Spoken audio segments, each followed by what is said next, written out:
Hello students, कैसे हैं आप सब। आशा करती हूँ आप अच्छे होंगे और अच्छे से अपनी पढ़ाई कर रहे होंगे। मैं मोनिका रावत आपका स्वागत करती हूँ आईसीटी वर्चुअल क्लासरूम देहरादून में।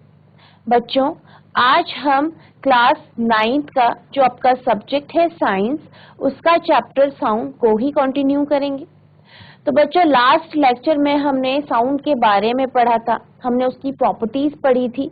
हमने ये देखा था कि साउंड वेव जो होती हैं आपकी, यानी ध्वनि तरंगे जो होती हैं, वो लॉन्गिट्यूडनल वेव्स होती हैं। इसके बाद हमने जो वेव्स की प्रॉपर्टीज होती है, यानी फ्रीक्वेंसी क्या होती है, वेवलेंथ क्या होती है, ये सब बातें पढ़ी। इसके बाद हम रिफ्लेक्शन ऑफ साउंड देख रहे थे। तो आज हमारा जो टॉपिक है रिफ्लेक्शन ऑफ साउंड, यानी ध्वनि का परावर्तन, इसमें हमारा जो टॉपिक है वो आपका इको है। जब भी आप किसी बिल्डिंग में खड़े होकर, ठीक है, कई बार किसी बिल्डिंग में या कहीं भी, कई बार आपने देखा होगा कि जब आप जोर से चिल्लाते हो या फिर बोलते हो तो आपको आपकी आवाज वापस सुनाई देती है, यानी आपको ऐसा लगता है कि आपकी आवाज गूंज रही है। तो जो ये प्रोसेस होती है जिसमें आपकी आवाज आपको दोबारे से सुनाई देती है, इसको हम इको कहते हैं या प्रतिध्वनि इसे कहते हैं। यानी क्या होता है, बेसिकली आप बोल रहे हैं, ठीक है, बोल रहे हैं, और जब आपकी जो वॉइस है या ध्वनि जो है, जो आपके मुंह से निकल रही है ध्वनि, वो टकराती है एक ऐसे ऑब्स्टिकल से, एक ऐसे जो आपका ऑब्स्टिकल है उससे टकराती है जो कि काफी दूरी पे है।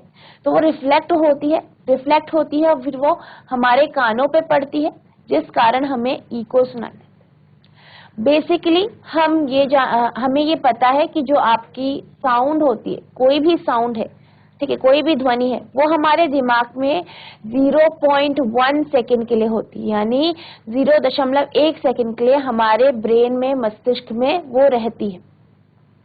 अगर हमें इको यानी प्रतिध्वनि अगर हमें सुनाई देती है, तो इन दोनों की जो डिफरेंस है, यानी जैसे 1 सेकेंड में हमें जो हमारा मस्तिष्क है उसमें साउंड रहती है, तो जो हमारे पास रिफ्लेक्ट होके साउंड आ रही है वो 1 सेकेंड बाद, 0.1 सेकेंड के बाद हमारे कानों तक पहुंचनी चाहिए, तभी हमें इको या प्रतिध्वनि सुनाई देती है।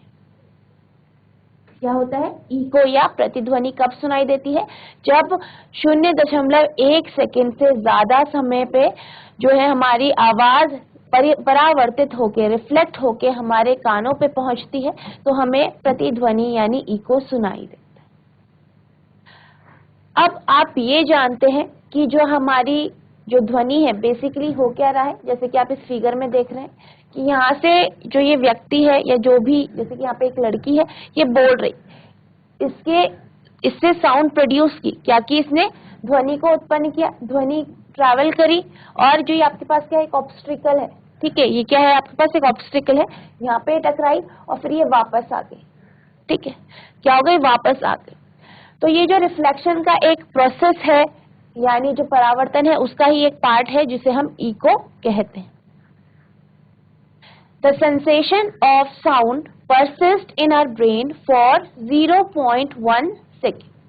यानी ध्वनि की जो अनुभूति होती है वह हमारे मस्तिष्क में 0.1 सेकेंड तक रहती है। So to hear echo, the time difference between original sound and reflected sound should be more than that. यानी प्रतिध्वनि को सुनने के लिए, कि हमें प्रतिध्वनि सुनाई दे, इको सुनाई दे, हमारी आवाज हमें गूंजते हुए सुनाई दे, तो जो है इसमें जो टाइम डिफरेंस होना चाहिए आपका, वो आपका कितना होना चाहिए, ओरिजिनल साउंड यानी जो आपकी वास्तविक ध्वनि है और जो परावर्तित ध्वनि है, क्या है, मूल ध्वनि, वास्तविक ध्वनि या परावर्तित ध्वनि जो है, इन दोनों के मध्य 0.1 सेकेंड से ज्यादा का अंतर होना चाहिए, तभी आपको इको सुनाई देगा, यानी प्रतिध्वनि आपको तभी ही सुनाई देगी। अब आप ये जानते हैं कि जो आपकी, जैसे कि मैंने लास्ट लेक्चर में आपको बताया कि जो साउंड होता है, क्या होती है, ध्वनि होती है, जो ध्वनि होती है इसकी जो स्पीड होती है, इसकी जो स्पीड होती है, इसकी जो चाल होती है वो 344 मीटर पर सेकेंड होती है। क्या होती है? 344 मीटर पर सेकेंड या 344 मीटर पर सेकेंड आपकी ध्वनि की चाल होती है या स्पीड होती है। ठीक है, अब इसका मतलब क्या है? इसका मतलब यह है कि एक सेकेंड में जो ध्वनि है वो 344 मीटर तक चलती है। एक सेकेंड में जो ध्वनि है वो 344 मीटर तक चलती है। ठीक है, अगर हम बात करें यानी एक सेकेंड में इतना ये ट्रैवल करेगी। ठीक है, अब आपसे ये कहा गया है कि जो आपका इको होता है या प्रतिध्वनि होती है वो कब सुनाई देती है? जब आपकी जो मूल ध्वनि है, जो ओरिजिनल साउंड है और जो रिफ्लेक्टेड साउंड है, परावर्तित ध्वनि है, इनके बीच में 0.1 सेकेंड से ज्यादा का डिफरेंस हो, यानी इतना या इससे ज्यादा अगर डिफरेंस है तभी आपको इको यानी प्रतिध्वनि सुनाई दे। अगर हम 0.1 सेकेंड की बात करें तो ये क्या है? बेसिकली ये वो समय अंतराल है जब तक आपके मस्तिष्क में जो आपकी साउंड है, ध्वनि है, वो आपके दिमाग में रहती है। 0.1 सेकेंड के टाइम तक के लिए रहती।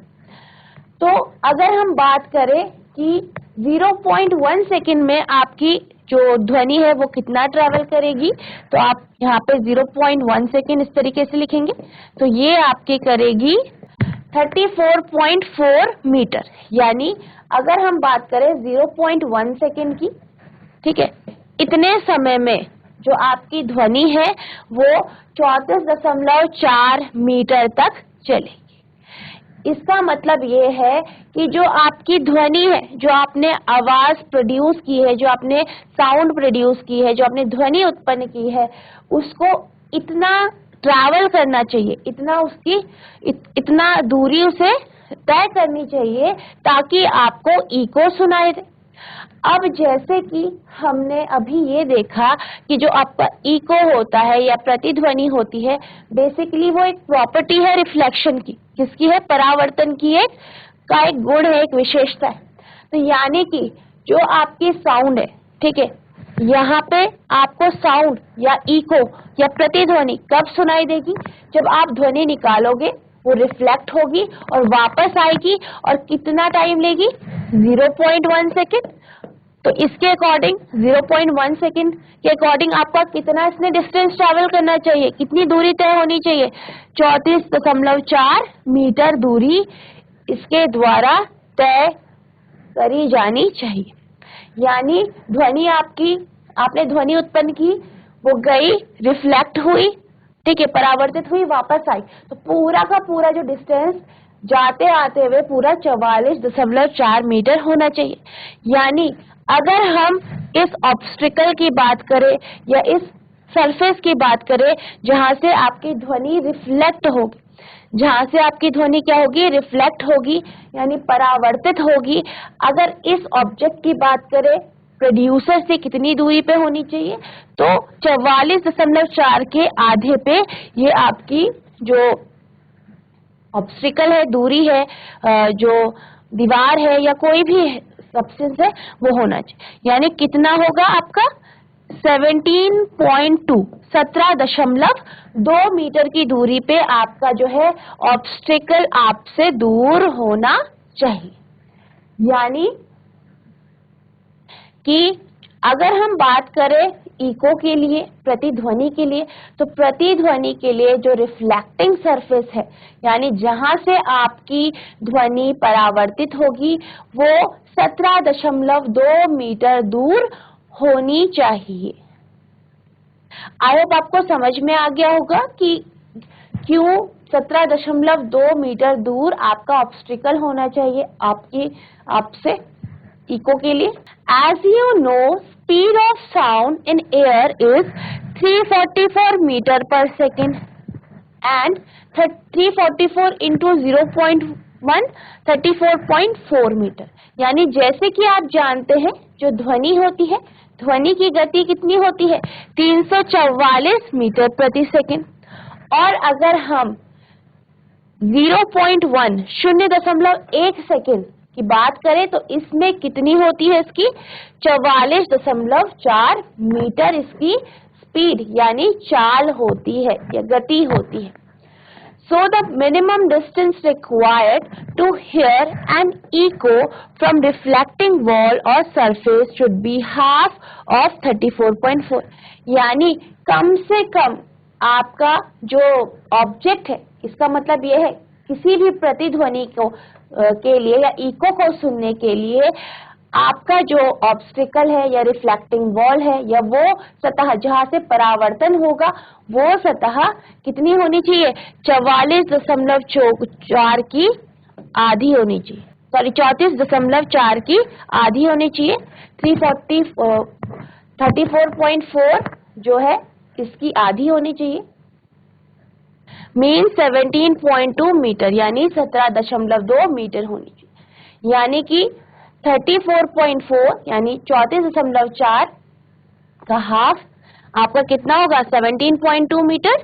तो इतनी दूरी पे आपकी रिफ्लेक्टिंग सरफेस होनी चाहिए।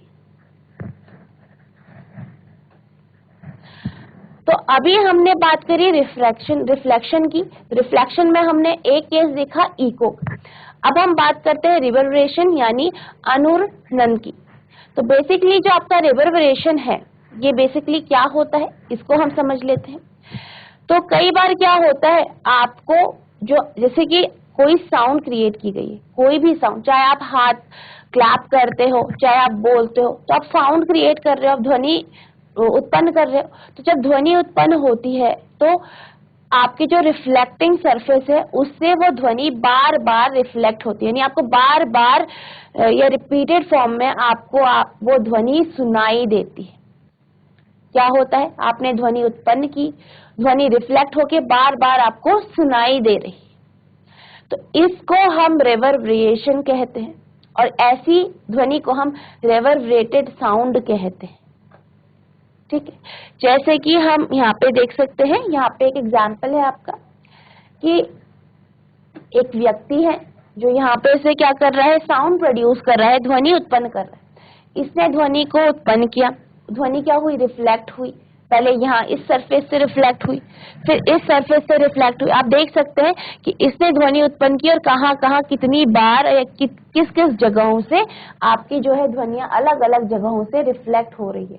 एक ध्वनि यहाँ से हुई, वही साउंड दूसरी साइड से हुई रिफ्लेक्ट, तीसरी जगह से परावर्तित हुई, चौथी जगह से परावर्तित हुई और जो यहाँ पे बैठा है व्यक्ति उस तक पहुंची, अलग अलग जगह से रिफ्लेक्ट हुई। तो क्या होता है आपको अलग अलग बहुत सारी साउंड्स आपको सुनाई देती है, यानी एक ही साउंड को आपको बार बार सुनाई देता है। तो ये जो प्रोसेस है, ये जो क्वालिटी है, इसको हमें अनुरण या फिर रिवर्बरेशन कहते हैं।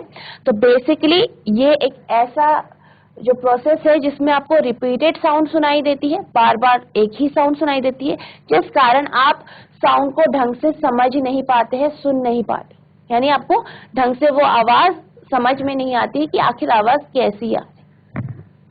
A sound created in a big hall will persist by repeated reflection from the walls until it is reduced to a value where it is no longer audible.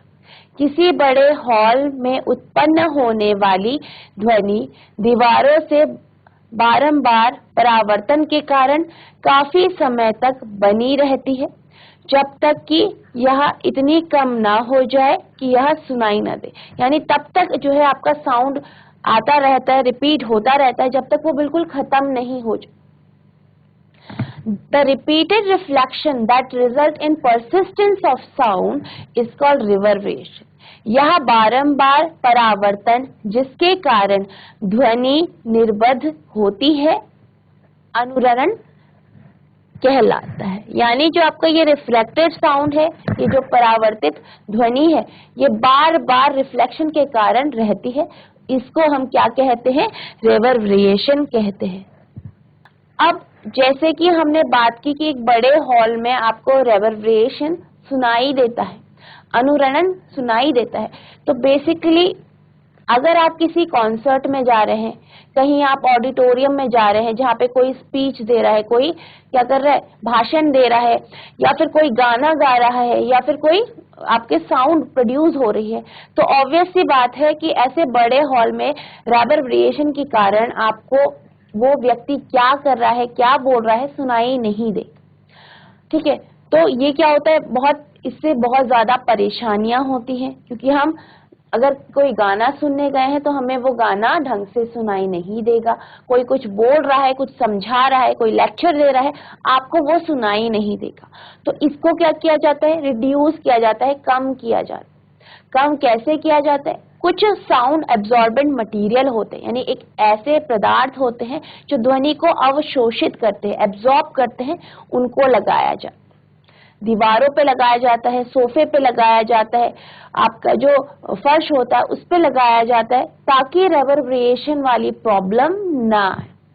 तो ऐसे मटेरियल जैसे कि आपके कंप्रेस्ड फाइबर बोर्ड हो गए, यानी जो fibre के बोर्ड होते हैं वो, रफ प्लास्टर्स जैसे होते हैं, खुरदुरे प्लास्टर, और ड्रैपर्स यानी पर्दे वगैरह या कपड़े से रिलेटेड चीजें वहां पे लगाई जाती है, ताकि जो साउंड है वो रेवर्बरेट ना हो, और किसी भी हॉल में आप जो भी प्रोग्राम देख रहे हैं, जो भी आप जो है प्रोग्राम देख रहे हैं, वो आप अच्छे से देख पाएं, अच्छे से सुन पाएं। इन एन ऑडिटोरियम और big hall excessive reverberation is highly undesirable, यानी किसी सभा भवन या बड़े हॉल में अत्यधिक अनुरणन अत्यधिक अवांछनीय है, अत्यंत अवांछनीय है। यानी कि जो आपका हॉल होता है उसमें रेवर्बरेशन बिल्कुल भी डिजायरेबल नहीं है, रेवर्बरेशन बहुत सारा दिक्कत करती है। टू रिड्यूस रेवर्बरेशन,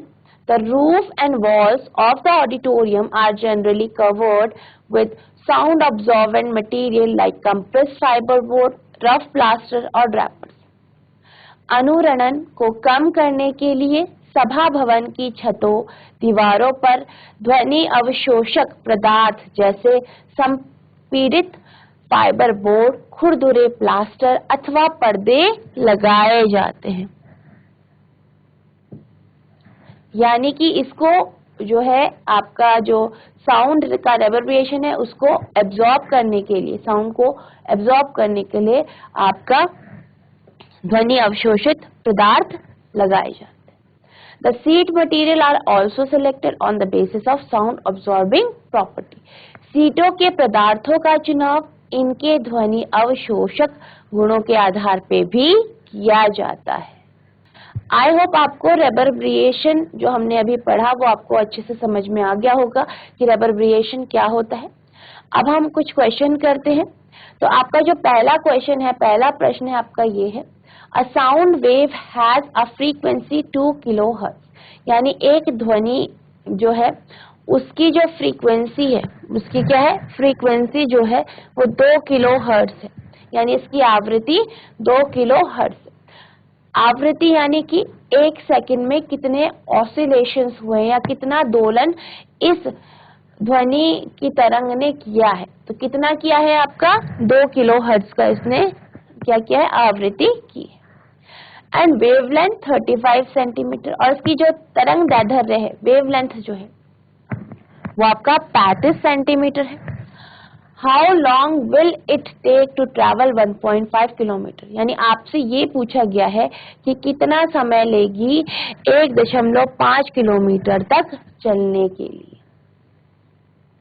आपको फ्रीक्वेंसी दी गई है, वेवलेंथ दी गई है, और आपसे पूछा गया है कि इतने डिस्टेंस तक वो कितना टाइम लेगी अगर वो इतना डिस्टेंस ट्रैवल करती है।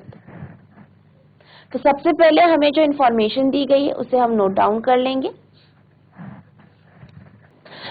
तो हमारे पास क्या क्या दिया गया है, सबसे पहले आपको फ्रीक्वेंसी दी गई है जिसे आप आवृत्ति कहते हैं, यानी फ्रीक्वेंसी ऑफ साउंड वेव, यानी ध्वनि तरंग की आवृत्ति कितनी दी गई है, कितनी दी गई है आपको 2 किलोहर्ट्ज, यानी 2000 हर्ट्ज आपको क्या दिया गया है, फ्रीक्वेंसी दी गई है, ठीक है। अब हम बात करते हैं वेवलेंथ ऑफ साउंड। ये आपका न्यू से रिप्रेजेंट करता है, आप जानते हैं। वेवलेंथ यानी लैम्डा यानी तरंग दैर्ध्य, ध्वनि का तरंग दैर्ध्य।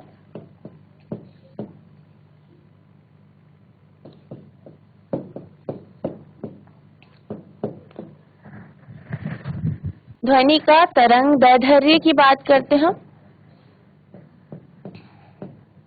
इसे हम लैम्डा से रिप्रेजेंट करते हैं।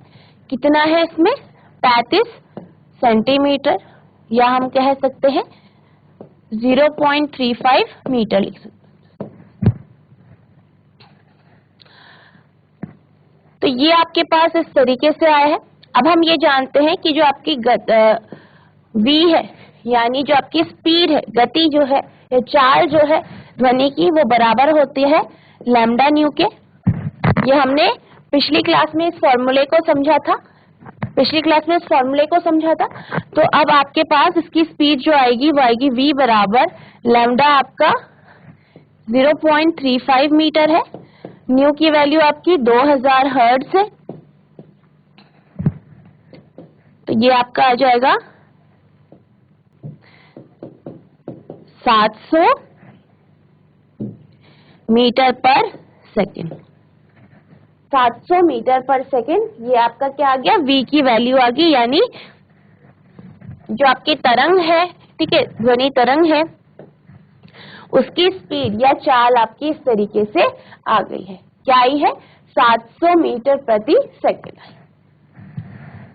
अब आपसे डिस्टेंस आपको दिया गया है 0.5 किलोमीटर, तो हमें ये पूछा गया है कि कितना समय लेगी, ये कितना टाइम लगाएगी 1.5 किलोमीटर चलने में, 1.5 किलोमीटर दूरी तय करने में। तो अब हमारे पास v की वैल्यू है, कितना है, 700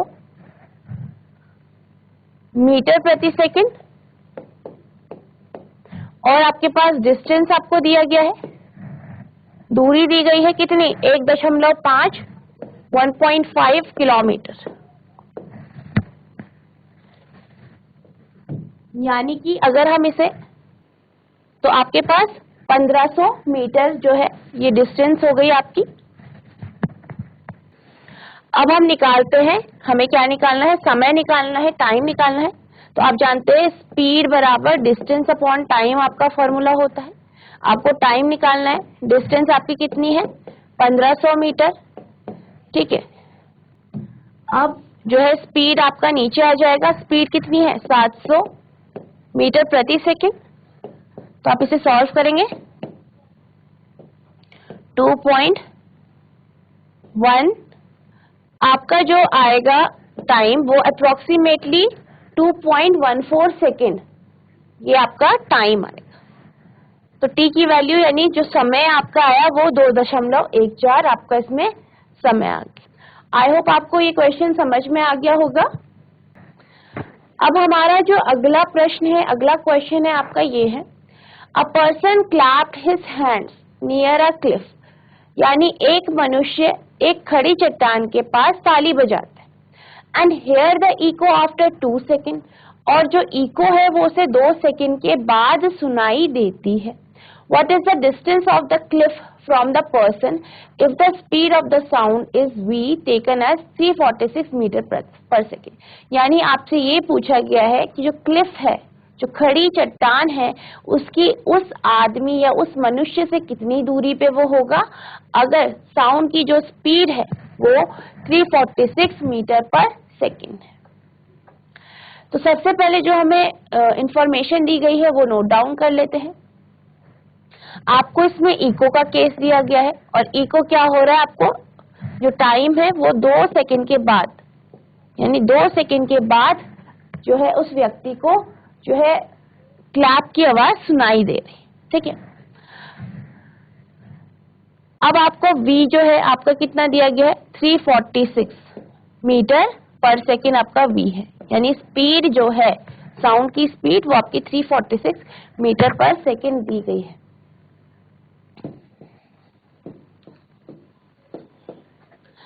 अब इसमें आपको क्या दिया गया है, स्पीड दी गई है, डिस्टेंस जो है आपको निकालना है। तो आप जानते हैं speed equals to distance upon time होता है, ठीक है। अगर हम डिस्टेंस की बात करें तो ये आपका स्पीड इनटू टाइम हो जाएगा। तो अगर हम डिस्टेंस की बात करें, v आपका 346 दिया गया है, टाइम कितना है 2 सेकेंड,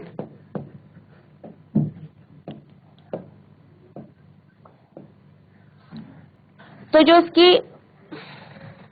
जो इसमें डिस्टेंस हम क्या निकाल रहे हैं, डिस्टेंस यानी दूरी निकाल रहे हैं कि कितनी दूरी जो है इस जो साउंड है इसने तय की है। तो बेसिकली आपकी 694 मीटर आपकी दूरी इसने तय की है, ठीक है। इतनी दूरी आपकी जो है साउंड ने तय की है, यानी डिस्टेंस है जितना आपकी जो साउंड वेव है इसने ट्रैवल की। आपसे क्या पूछा गया है, आपसे ये पूछा गया है कि जो आपका क्लिफ है वो उस आदमी से कितनी दूरी पे हो। तो ऑब्वियस सी बात है, जो साउंड की स्पीड है और साउंड 2 सेकंड के बाद सुनाई दे रही है, यानी साउंड एक बार जैसे कि मैं बोल रही हूँ गई, ठीक है, फिर उस सरफेस से वो रिफ्लेक्ट हुई, फिर वो वापस मेरे पास, यानी जैसे कि यहाँ पे से मैंने साउंड निकाली, यहाँ से प्रोड्यूस हुई साउंड, ये गई, यहाँ पे रिफ्लेक्ट हुई, फिर वापस आई। तो जितनी ये जो दूरी है, जो ये जाने और आने में जो टोटल दूरी है वो आपकी 692 मीटर हुई। किसकी दूरी है ये, जो साउंड ने ट्रैवल की, ध्वनि ने जो पूर्ण करी। अब हमसे पूछा गया कि ये जो क्लिफ है ये इस आदमी से कितनी दूरी पे, तो ऑब्वियस सी बात है जब साउंड गई, रिफ्लेक्ट हुई, वापस आई, तो यानी कि जो ये रिफ्लेक्टिंग सरफेस है, ये जो खड़ी पहाड़ी है, वो ऑब्वियस सी बात है जितनी इसने दूरी तय की उसके आधी डिस्टेंस पे होगी। तो यानी कि जो क्लिफ है, क्लिफ की जो डिस्टेंस है, डिस्टेंस ऑफ क्लिफ, खड़ी पहाड़ी की दूरी, जो खड़ी पहाड़ी है उसकी दूरी कितनी होगी, आपका जितना डिस्टेंस साउंड ने ट्रैवल किया 692 मीटर, इसका आधा हो जाएगा 692 अपॉन 2 यानी 346 मीटर, ठीक है। तो ये आपका क्या आ गया, डिस्टेंस आ गया क्लिफ का, कहां से, उस व्यक्ति से उसकी दूरी आ गई, यानी जो क्लिफ है उसकी दूरी। आई होप आपको ये न्यूमेरिकल समझ में आ गया होगा, आप इसे नोट डाउन करेंगे। तो बच्चों आज हमने इको का कॉन्सेप्ट पढ़ा, इसके बाद रिवर्बरेशन का कॉन्सेप्ट पढ़ा। आई होप आपको ये समझ में आ गए होंगे। इसके बाद हमने 2 न्यूमेरिकल किए, आपको ये भी समझ में आ गए होंगे। तो बच्चों आज के लिए बस इतना ही, मिलते हैं अब नेक्स्ट सेशन में, तब तक के लिए thank you and have a nice day.